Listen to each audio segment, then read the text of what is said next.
Hello, namaskaram everybody. Are you able to see my screen? Everything good? Thank you so much. So namaskaram. This is going to be my presentation about my spiritual journey. And I started off with a quick introduction here. And I typed in who am I, and it hit me that it's like a Vedanta punchline. Given I'm talking to a group of Vedantins, uh, that I'm supposed to do the setup and then do the punchline, but the first line itself is a punch. Who am I kind of reveals the whole message. And then I was typing, oh, maybe I should just write the answer, I am Krishna. Then I realized that is also a punchline. I realized Advaita Vedantin would say, so am I.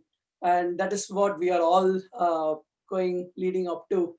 And hence my original title saying, it's just like an illusion that I'm Krishna too, trying to realize that I'm really actually Krishna. I'm just believing it right now only in the namesake way, and but the real form of realization is yet to come.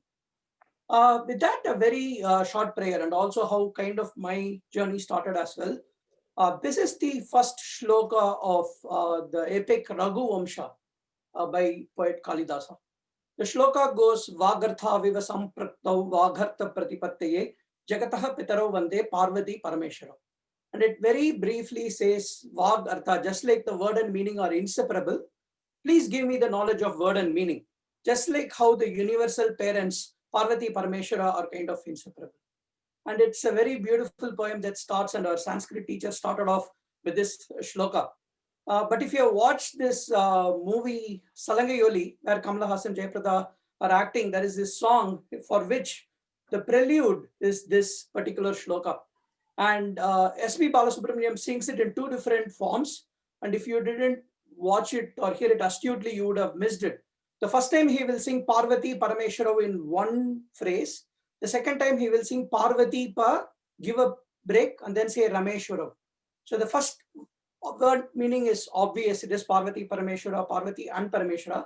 But the second form can be interpreted as Parvati Pa. By itself is a meaning. Parvati and her husband Pati Parameshwara. Rameshwara, Rama and her Ishwara, which is Lakshmi and her Lord Venkateshwara or Srinivasa. And then there is also few other meanings. People have actually figured out, because of the way you can rearrange Sanskrit words, there are 25 different meanings possible for this. If you also take Vagartha, then it becomes Saraswati and Artha as Brahma, Saraswati and Brahma. Or if you take Parvatipa and Rameshwara as Shiva and Vishnu, then it becomes Harihara. Or if you take Parvati Parameshwara, then it could also become Ardhanarishwara with the Samprakta. So you could be addressing many different deities just with this one shloka. And that kind of blew me away, like with the power of Sanskrit, the words, the packed meanings, how not a single syllable or opportunity is missed to convey very deep meanings. And that's how we started. But then again, as schooling would goes, education always gets in the way of learning. You go with Akarantaha, Pullingaha, Rama Shabda, Ramaha, Ramo, Ramaha, Ramam, and then you go into this kind of memorizing more, trying to learn the grammar rules and so on, which did not necessarily contribute to what we really want to learn. So with that, some of my very early introductions to Vedanta were reading about Swami Vivekananda, reading about Bhagavan Ramana Maharshi. And this is like at various points of time, very mini snippets, not the completed works. We just put here as like a representation. But again, there is like all talking about our epics and our stories. We hear Ramayana and Mahabharata, and then there is this Vedanta concept, but it is all completely mixed with religion. So one of the earliest introductions then I had was one with the book, The Autobiography of Yogi. The other one, then I realized, oh, it's about time. Now we are grown-ups, we should read Bhagavad Gita. And the first one I started off was with the English translation by Maladi Mahadev Shastri and Aladi Mahadev Shastri. And then he has Shankara Bhashyam that he has translated, which was too dense for me. I could understand the English words, but not necessarily the deeper meanings of it. And then a friend of mine recommended, oh, you should read Swami Tapasyananda's version. That's much simpler. And then indeed it was simpler, and I could go through the text and I could almost figure, oh, I think this is what it is meaning. But there was no clear, oh, how do I go from this? Like, what is this main takeaway? This seems to have happened 5,000 years ago in the era of kings and warriors. how is it applicable to me? That part still was not very clear. The only religious connection was clear. So it was at this time around 2001, a friend of mine came to Bay Area and then he said, oh, Swami Parthasarathi has come here. You should come listen to his lectures. And lo and behold, I did go there. He has written a very popular book, Vedanta Treatise. It's an amazing book. And his lectures on Bhagavad Gita were very relatable. He could give the deeper meaning of Sanskrit. He was also the one who will say, oh, religion word itself comes from the root word ligare, re-ligare. The word ligament also comes, ligare means to join. So you go join back to yourself. And as we note, Bhagavad Gita also has like very big importance on the word yoga, yuj, to join, to yoke once again. And we see this overwhelming theme coming up. And at this time, I got some of his books, but for some reason, I did not read through the detailed Bhagavad Gita books that I got from him, and I had kept it aside. So in the meantime, I'm generally going on about my reading. I'm super overwhelmed with like all the scientific findings that's been happening on almost like a daily basis. And you hear about the origins of life, evolution, the Big Bang, the cosmos, and they are all completely fascinating. That seems to explain what we are surrounded by and what we are made up of. And how does this now relate to all the religious stories that we have been told, right? So generally the story goes like there is this one creator or there is this one God. He imagines and something gets created, and that is how things move on. And here is science telling us, oh, I can go to the very beginning of Big Bang and then I can explain all these things. So how do you reconcile these two things? And then there is, of course, Professor Neil deGrasse Tyson's very funny way of saying the universe is not obligated to make sense to you. So we have to work our own way to figure out all these things. A very short detour, then I go on like all this musical related stuff. Fascinating. Once again, very good to see about how music and when combined with religiousness takes the human creativity level to a whole new plane, and blissful music. Likewise with the Carnatic music as well. Then I'm going through all these various different self-improvement books about not being distracted or having minimalism or essentialism and doing deep work, focus, concentration, and so on. And at this point, it's like I realize more like I'm doing the Pascal's wager. So very briefly, Blaise Pascal, the guy who kind of set the foundations for probability and many other things, he had this very nice 2x2 matrix. He was even bringing down his belief to a mathematical problem. So think of a 2x2 matrix. God does not exist, God exists, and whether you don't believe or you believe. So the leftmost and the left top, you don't believe, God does not exist, no problem. You believe, and then you behave that way, and then God exists, no problem, everything is good. But if you believe and God does not exist, then he says like, oh, I have just wasted one life. It's okay, I've just lived a moral life, that's just one life. But if you don't believe and then God ends up existing, then the payoff is very bad. You go to eternal damnation, you go to hell. So he looked at all the risk reward matrix and then said, I think I should just believe in God. That's like the least risk reward thing. And really it comes to me that like kind of a lot of us are, at least me, living in this kind of mode. Let's just hedge our bets, do these religious things and other things, but at the same time keep questioning and see where we can go. So along the journey, I read this great courses series called 36 Books That Changed the World. This is a very fascinating list of books with the Bible, the Liber Abaci, some books of Aristotle, Gilgamesh, one of the first novels that was written. And one of the books is Mahabharata and Bhagavad Gita. So I read this and said, okay, I want to go deep dive into many of these things to learn more about the history. And along comes another series that I read. This would probably be the beginning of 2019, The Meaning of Life, which is like this very grand title. And this professor did an amazing job. So what he does is he takes the various philosophies or books or great people who have lived across the world and tries to explain from their works or their life, their message, what the meaning of life is. He starts off with like the oldest one, so it's Bhagavad Gita, and then it goes on to Aristotle, the book of Job from the Old Testament, the Stoicism, various different types of Tao Te Ching, Confucius, Buddhism, Zen, and then a lot of philosophers. And then he goes to the Death of Ivan Ilyich novel by Leo Tolstoy. And then there is the Gandhi way of living, and of course concludes with His Highness, Holiness Dalai Lama. Um, so took a few detours into those various methodologies. If you're ever curious what's in the Bible or about this various faiths, you can in Stoicism or in Buddhism, or about Tao Te Ching or Zen Buddhism, how this came about. There are some nice books that kind of gives an overarching view of what this philosophy is. How do you go about it? A few years back, this is like a little bit non-linear storytelling. So I had also come across mindfulness, and this very nicely connected with a lot of the Buddhist teachings. And I even attended one of the Vipassana courses. It's a 10-day meditation series where you are quiet for most of the time. You are meditating 14 hours a day.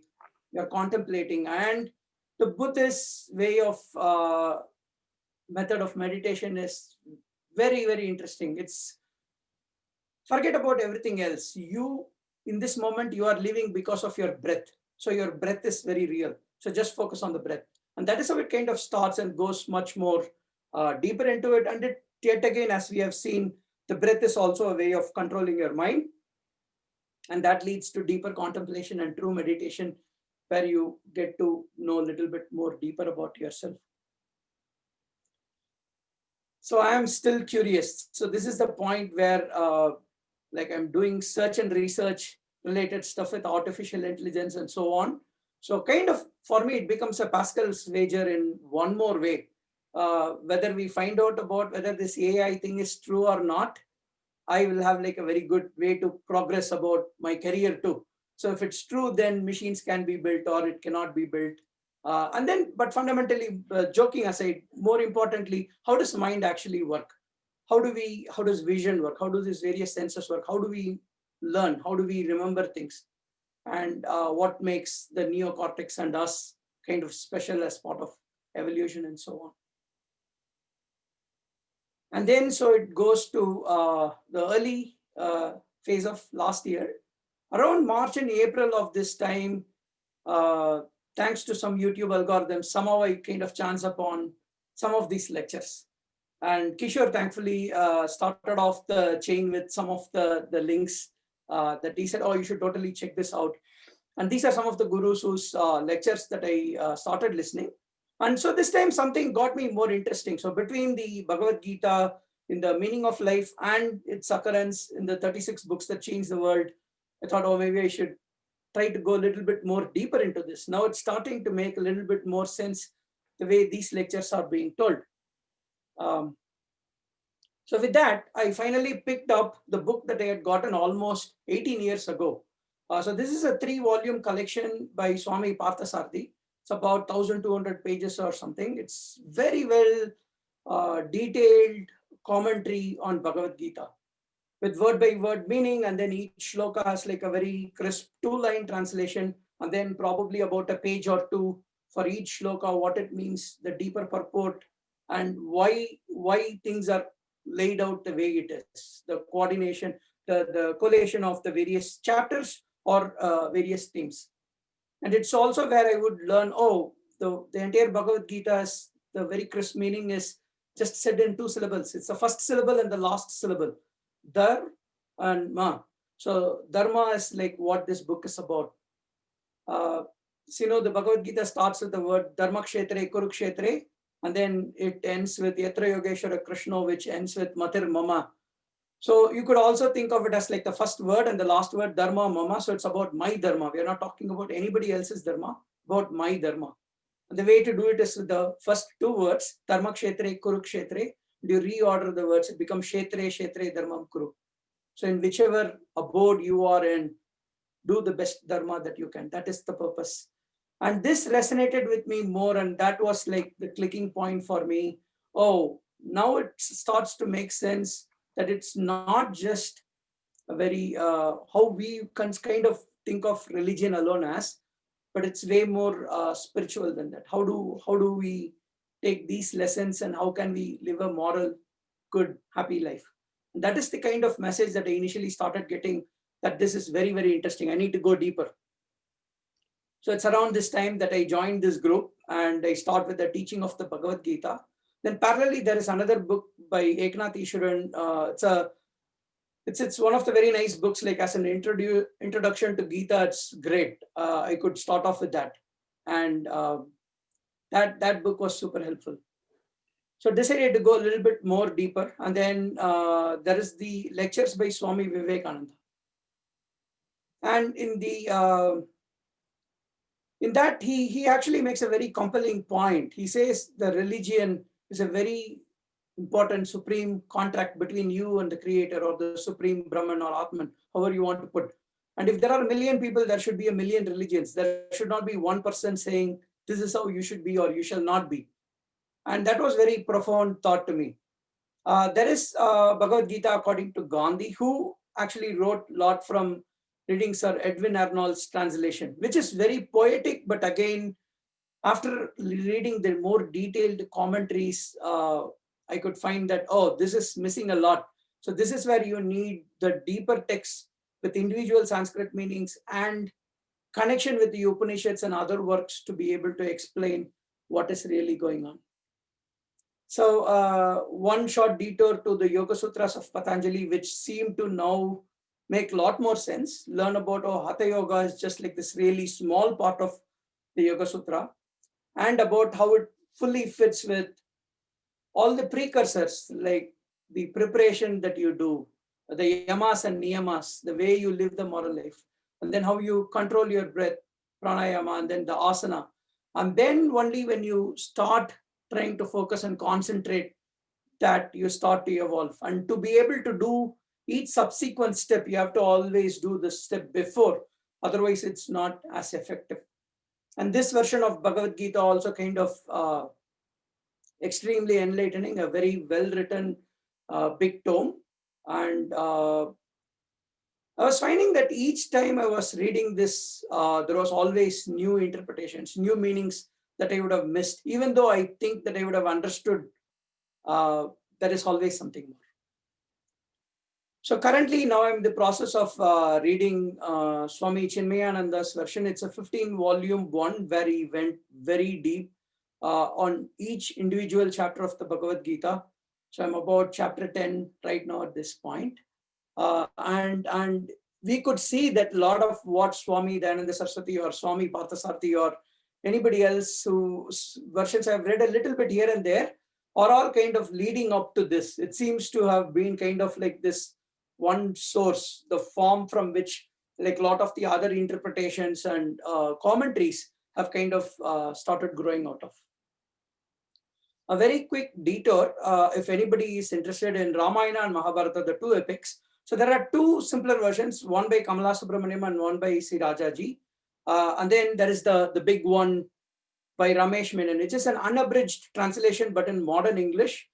And reading these books kind of gave me, again, like a very good background of, oh, this is what the epic is. Oh, this story is much bigger. It's even bigger than like probably the TV versions that we watched, and we thought this is where the stories, and then you get to hear about all the other sub stories and everything that forks off from there. So one thing that led me a positive change, I would say, after reading the Bhagavad Gita was, oh, you should start meditating. Now it kind of starts making more sense. It's about trying to keep your mind calm. More from a coding perspective, the way I think about it is, it's like you're putting a debug stop in your thought process. All the time you're quickly doing stimulus, and then you immediately have a reflex and a response. But here there is some methodology that is saying, stop for a second, think about it. Like, where did that thought come from? Or is this the correct reaction? Or this is the first reaction that comes in your mind? And is this how you're going to behave? Why did it come from? So things like that start to make a little bit more sense when I start to sit down and just reflect upon it. But at the same time, there is still like all this parallel thread of science that's going on. And it is some of these books that kind of actually help me reconcile the two. And one of the interesting things when they were doing the initial Zen Buddhism, and it was making a big show in introduction into the United States, um, there were some medical researchers who were interested in, does this meditation thing really work? And so they got Buddhist monks, and then they would put them through the fMRI and all those different devices to measure the brain waves. And they did find a big change. And one of the interesting thing, being a researcher, true researcher, he said instead of just doing the meditation and Buddhist chanting, he told somebody else as a control group, a small group of people, just keep chanting 1 1 1 1 1 like that, and found that they also showed really very good improvement over time. And that kind of reconciles with the various research that we have been doing in neuropsychology and neuroscience, which is, it is the main act of just stopping yourself for a few seconds or a fraction of a second. Just that very simple stopping and self-reflection, that by far gives the biggest help. The words, Sanskrit words and mantras, of course, have way more powerful meaning, and it should also got its own vibrations and frequencies and other good things. So it is better to obviously chant something that has a lot more meaning and connection to you, and that you believe and connect with as well. But these are these books that very nicely explain it need not be one or the other. We are constantly re-evaluating our beliefs based on what we find. And so these are different types of ways of thinking. Is it a mental phenomenon? Is it something biological that you make up? Or is it something that exists and makes you up? Or is this something that is achieved only by even drugs, according to one particular theory? You go to this special plane or something. And these are this kind of various things that now we are all having to deal with to figure out. Let's question all these things. Let's put them together. Let's take the best of the various cultures that exist, the sciences that exist, and put them together and see how we can reconcile and let it make sense to us. So there's this very interesting book by Hermann Hesse. That's a wonderful book. And in this, Siddhartha keeps on saying, I can think, I can fast, I can wait. He keeps saying about these three main things as his strengths that he will. I thought that this is like a very rough parallel to healthy, wealthy, and wise, not in the same order. So on that note, a very quick thing, like any religious system also kind of, if we note, has this thing about healthy living. After all, if you do not have a healthy body, a lot of the other things don't follow. And in kind of consider this as my spiritual journey to the way of the models of thinking that it changed. So the first one was Why We Get Fat by Gary Taubes. It kind of shows about the low carb thing that it kickstarted. It's like what we think as the food is carbohydrates, proteins, and fat. And so if you eat fat, that contributes, but it's actually the other way around. The fat does not contribute to anything. It is the carbs that are actually contributing. And then a few years after that, it is the next book by Dr. Jason Fung, Obesity Code, that tells about the insulin response. And this also kind of led to intermittent fasting, trying out various routines. And it's not necessarily even the food that you eat, but it is about in what time frame that you eat. So there is a lot more research that's being done on this, and it's up to everyone to try very safely what they believe in. Of course, first understand the science and then try. So for me, that was super helpful to try these two things, and benefited me immensely. So I thought I'd put it here. So there's a saying that if you give a garland to a monkey, it'll like just rip it apart. It won't know. So that's me, monkey. So I just like my work is normally in natural language processing and learning about grammar and text. So I was just doing this funny textual analysis with Bhagavad Gita, and this is like the words that occur the most. But joking aside, this is also very made the problem more tractable for me. Tractable, the problem of learning Bhagavad Gita, understanding it. And so if you look, there's like about 10,800 words. But the number of unique words, just like the Zipf's law or power law that says about languages, 3,800 and so unique words. But if you know the top 100 words or the top 500 words, you are almost like 65% of the way to understanding the individual words of the Bhagavad Gita. That does not say anything about the meaning or the deeper implications and so on. But this kind of immediately removes a very big mental block. Oh, this looks like an alien language to me too. I can understand most of the text. And even now we can see after like a few months of going through this preliminary books that if we look at this word chart now, we can understand most of the words that are listed here. It's not scary anymore. It is very approachable and tractable. So with that, a very brief segue into what my syllabus is for this year. So I was just going in the Guru Shishya Parampara lineage. So I started with Swami Chinmayananda. Swami Dayananda Saraswati has a 9-volume Bhagavad Gita, which I plan to start once I finish this. And then, of course, Swami Paramarthananda. He has a very big list of books in Arsha Vinash, and they are all freely available in electronic format. That's after Bhagavad Gita, is like a whole bunch of Upanishads and other works that to go to. So that's probably my next set of works that I want to go. I just want to call out 2 books here, the other versions of Bhagavad Gita. I'm yet to read. So one is by Winthrop Sargent. And this book is cool because it has not just the word by meaning and splits, but it also for every single word, it says what the root word is, what type it is, and so on. And it goes more into Sanskrit grammar. And then there is the Richard Davis book, which is the biography of Bhagavad Gita that I'm hoping to get to very soon. It's about the biography of the book itself. It's very highly recommended by a lot of folks. There is Eknath Ishwaran's versions as well that I'm planning to read eventually. And then I put together a short collection of Bhagavad Gita books that I found for children. So I'm kind of trying to get my son to read as well. So with that, like many thanks to my wife Lavanya and my son Savit. I've been indulging them into all this. They are like in the first line of fire. Whenever I have a new thought or anything, I try it out on them. And so sometimes they listen to my stories or sit with me for meditation and so on. It's been profound. With that, to kind of quickly take away from so where am I with reading Bhagavad Gita?